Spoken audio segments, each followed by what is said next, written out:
Nah, kita beralih ke program sembako. Lanjut. Tim koordinasi bantuan sembako, di sini ada tim koordinasi bansos sembako pusat, ya, itu di Kementerian Sosial. Tim koordinasi bansos sembako provinsi, tentu saja ada di tingkat provinsi.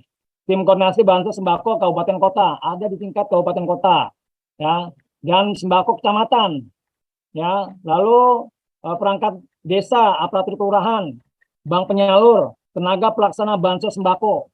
Inilah tim koordinasi bantuan sosial sembako, ya, yang ada di eh, negara kita, ya, karena ada pusat itu di Kementerian Sosial dan kita mulai dari provinsi. Mereka-mereka lah yang berperan aktif intervensi terkait dengan bagaimana regulasi penyaluran sembako itu bisa berjalan dengan baik sesuai dengan rule yang ada. Memang sedianya eh, niat baik pada saat itu pencetus dari program sembako dengan e-warungnya, yaitu Bu Hopipa, Menteri terdahulu, menyampaikan bahwasanya dengan adanya program sembako dan e-warung diharapkan 10 KPM yang menjadi pengurus Bujasa di e-warung ini bisa lebih berdaya, ya, karena dia harus mengelola e-warung itu dengan baik, ya, lebih ideal, dan selanjutnya keluar dari PKH maupun program karena sudah memiliki usaha di e-warung tersebut. Idealnya seperti itu. Nah, disinilah yang menjadi kredit poin penting, ya, bahwasanya pemberdayaan yang diterapkan di dalam program sembako dan e-warung ini harus berjalan sesuai dengan rule yang ada. Kalaupun nanti situasi di lapangan berbeda, ya, KPM ini belum berdaya, ya, teman-teman Pendamsos bisa melihat, ya, apakah ini pemberdayaannya berjalan atau tidak, ini salah atau tidak, teman-teman tentunya bisa menilai. Karena memang sasarannya adalah bagaimana caranya Bujasa ini yang dinaungi oleh 10 KPM, mereka harus berdaya. Mereka bukan hanya pada saat-saat penyaluran bansos sembako saja. Mereka harus buka sedianya bagaimana warung dibuka. Nah, namanya e-warung. Ya warung gitu. E-nya itu elektronik, ya. Ketika dia harus menyalurkan sembako tentunya dengan edisi. Tetapi ketika dia harus melakukan jual beli dengan kelompok masyarakat lain di luar PKH maupun sembako, dia bisa tunai manual. Karena memang sedianya dia harus buka setiap hari sesuai dengan jadwal yang ditetapkan oleh mereka sebagai pengelola warung tersebut. Jadi intinya tidak hanya buka di saat-saat bansos sembako dilakukan setiap bulan sekali. Misalnya bantuan sembakonya 5 hari, dia hanya buka 5 hari. Nah, teman-teman bisa nilai itu benar atau salah kan gitu. Ya tentu saja ini tidak ditolerir. Maka dalam hal ini perlu kerja keras bersama bagaimana caranya program ini bisa berjalan dengan baik, ya, dengan intervensi-intervensi mulai dari pusat sampai ke tenaga pelaksana bansos sembako. Sehingga ideal dari program ini bisa diharapkan sesuai dengan tujuan utamanya. Lanjut.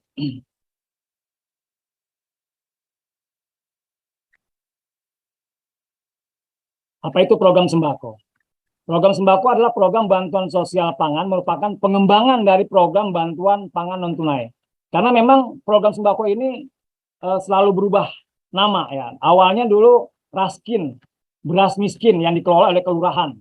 Yang muncul lagi namanya Rastra, beras sejahtera. Karena era-era sekarang ini dilunakkan nama-namanya gitu kan. Raskin jadi Rastra, beras sejahtera, gitu kan. Lalu berubah menjadi bantuan pangan non tunai karena memang difasilitasi oleh bank, ya, penyalurannya. Dan berganti nama lagi menjadi bantuan sembako. Ya, lebih sederhana, memang lebih familiar. Karena BPNT ini kadang-kadang ketukar menyebutnya. Ya, ada yang B apa ya, BNPB gitu kan. Ini kan banyak ada yang program-program atau lembaga-lembaga yang depannya ada B. Ada yang nyebut BNPB kan, ini bahaya kan gitu. Padahal di situ bantuan sosial gitu. Nah, program ini diberikan kepada KPM dengan mengakses bahan pangan melalui Kartu Keluarga Sejahtera atau KKS. Ya, sedianya KKS itu dipegang dan digunakan, ya, oleh KPM-nya sendiri. Ya, sedianya seperti itu. Jika ada fakta di lapangannya berbeda, ya teman-teman sekali lagi saya sampaikan, ya, bisa menilai itu salah atau tidak. Ya, Padahal ya memang KKS itu ya tidak boleh dipegang oleh orang lain. Karena KKS itu adalah ATM. Ya seperti kita ya punya ATM nama Andi Mawardi. Kan nggak mungkin dipegang oleh Bapak Arif Mustofa ATM saya, benar nggak Pak Arif? Ya kan pasti dipegang Andi Mawardi gitu. Demikian juga KKS, namanya saja KKS, tapi fungsinya adalah ATM. Jadi sedianya KKS itu ATM yang dipegang oleh pemilik yang tertera di dalam KKS tersebut namanya. Misalnya namanya M Arif Mustofa, KKS-nya. Ya Pak Arif yang pegang, jangan Pak Rudi kan gitu loh. Nah ini perlu kerja keras kita bersama. Saya tak henti-hentinya selalu mensosialisasikan kepada semua orang ya yang memang familiar dengan program-program KKS ini, bahwasanya KKS ini tidak boleh disalahgunakan. Ya kecuali KKS yang tidak aktif lagi gitu kan. Tapi kalau KKS yang sudah aktif, yang masih aktif, ini harus dipegang oleh pemiliknya. Gitu loh. Lanjut. Ya, mengurangi beban pengeluaran KPM melalui pemenuhan sebagian kebutuhan pangan, memberikan gizi yang lebih seimbang kepada KPM, meningkatkan ketepatan sasaran, waktu, jumlah, harga, kualitas, dan administrasi, dan memberikan pilihan dan kendali kepada KPM dalam memenuhi kebutuhan pangannya. Ya, jadi sedianya bantuan sosial sembako ini ya tujuannya ini. Jika teman-teman melihat tidak sesuai dengan tujuan ini, teman-teman bisa mengkritisi gitu, bisa memberikan masukan. Karena siapapun kita, ketika melihat ketidakwajaran, ini perlu disampaikan. Ya tentu saja kita sebagai petugas yang memiliki intelektual yang bisa lebih tinggi dari masyarakat-masyarakat di bawah, ya tentu saja kritik yang disampaikan bisa lebih santun dan juga bisa lebih membangun dan tentunya bisa memberikan solusi yang terbaik. Ya, dan beberapa kali juga ini disampaikan ya dan akhirnya saya juga harus laporkan baik melalui Kasih ke Kabid dan sampai ke kepala dinas ya melalui nota dinas yang saya sampaikan bahwasanya ada ketidakwajaran yang dilakukan oleh teman-teman pelaksana program di bawah. Lanjut. Nah, ini penerima program sembako. Keluarga dengan kondisi sosial terendah di daerah pelaksanaan yang disebut yaitu KPM. Ya, KPM adalah keluarga penerima manfaat. Ya, bukan hanya itu, dia harus terdaftar di DTKS. Nah, ketika terdaftar di DTKS tidak cukup, karena banyak orang yang protes, Pak, saya ada di DTKS, kok nggak dapat sembako, kok nggak dapat PKH? Ya, karena rujukannya bukan hanya DTKS, tidak berhenti di situ. Ya, dia harus terdaftar di dalam daftar penerimaan manfaat melalui ketetapan Kementerian Sosial atau petugas yang berwenang. Jadi poin pentingnya di paling bawah, bukan hanya di DTKS. Karena memang ketika kita cek bansos, dia akan terdaftar PKH, terdaftar sembako. Namun faktanya di data yang kita miliki, nama mereka tidak ada. Kenapa mereka ada di cek bansos tertera di PKH maupun sembako? Karena memang pemilahan dari kebersyaratannya adalah ketika dia terdaftar di DTKS, dia cocok ke PKH. Punya syarat, punya anak sekolah, punya balita, ibunya sedang hamil, dan yang lainnya kan gitu. Nah, dia cocok ke PKH, maka terdaftar di PKH. Tetapi bukan pasti dia adalah peserta PKH.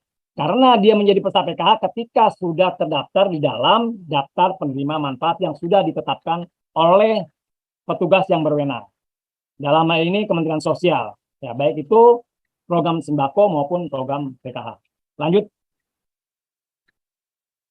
Nah, besaran manfaat ya selalu mengalami perubahan dan paling akhir ya setiap bulan ya KPM itu mendapatkan 200.000. Kemarin ketika BLT muncul sasarannya KPM PKH dan KPM sembako yang beririsan. Maka dia mendapatkan bantuan sembako ditambah bantuan BLT. BLT-nya 300, bantuan sembakonya 200, menjadi mendapatkan 500.000 rupiah. Namun data terakhir adalah data PKH murni yang tidak beririsan dengan sembako, ya BLT. Maka dia mendapatkan bantuan BLT-nya hanya 300 karena bantuan sembakonya tidak ada di situ. Ya, di sini ada perbedaan. Maka kemarin ada pertanyaan dari Polda yang datang ke Dinas Sosial menanyakan kepada saya, Pak, ini kok berbeda? Ada yang dapat 300, ada yang dapat 500. Ya memang, karena memang yang terakhir adalah data murni PKH yang tidak beririsan dengan sembako. Dia hanya mendapatkan bantuan BLT 300.000.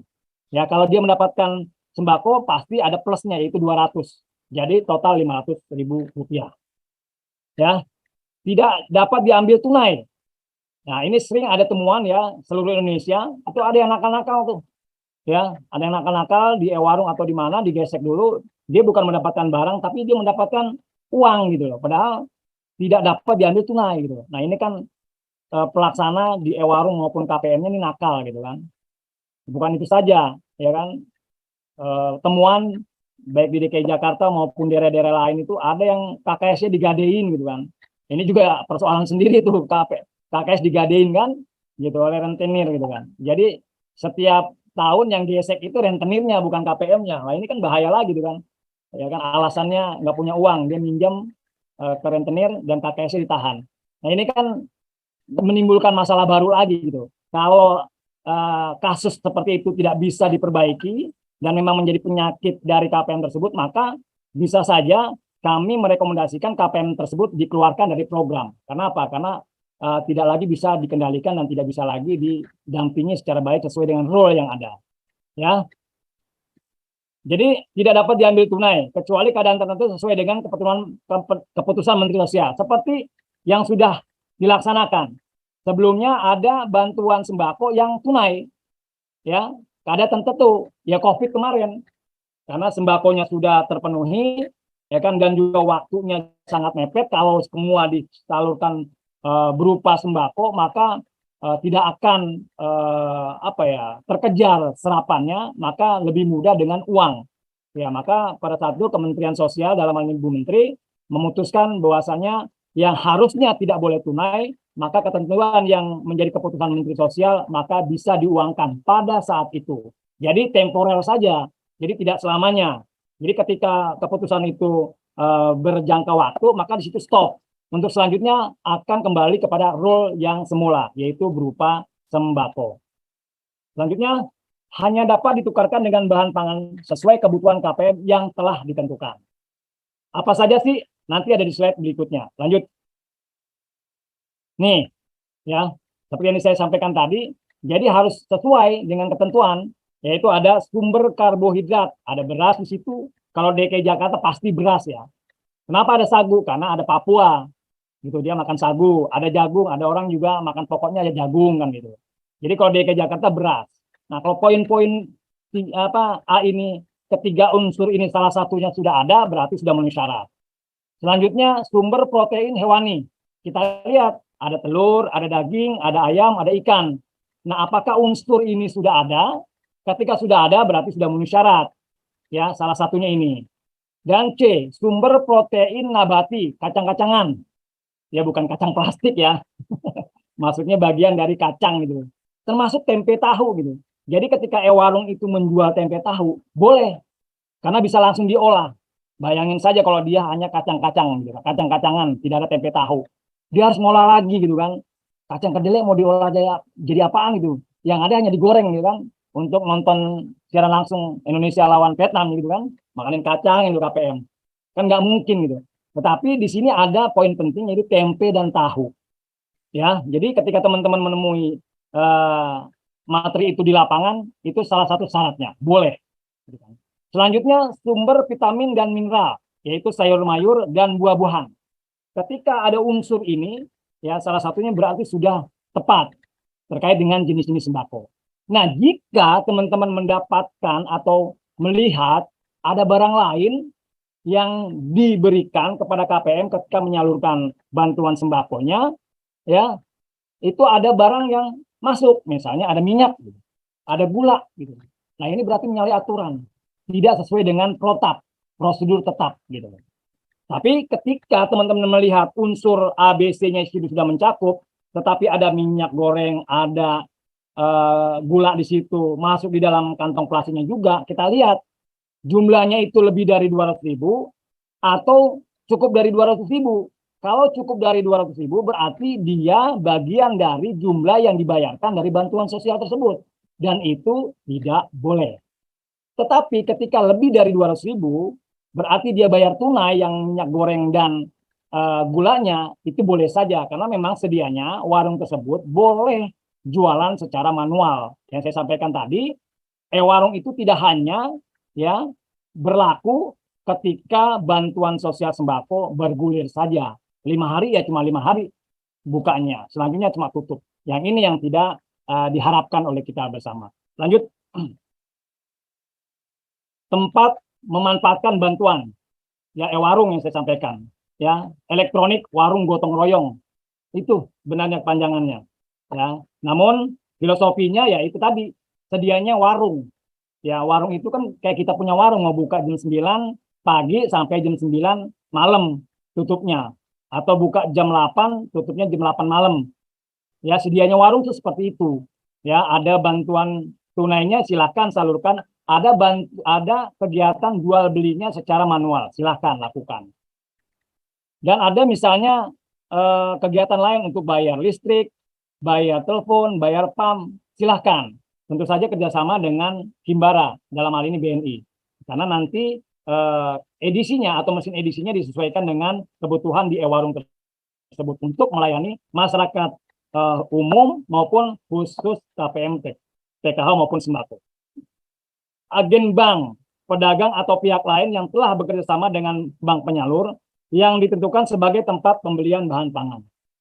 Jadi siapapun bisa ya menjadi agen bank, gitu loh. Dan ketika dia ingin menjadi penyalur sembako, tentu saja harus ada persetujuan dari bank penyalur dan juga rekomendasi dari dinas sosial maupun sudin sosial setempat, ya sebagai tim koordinasi di tingkat provinsi.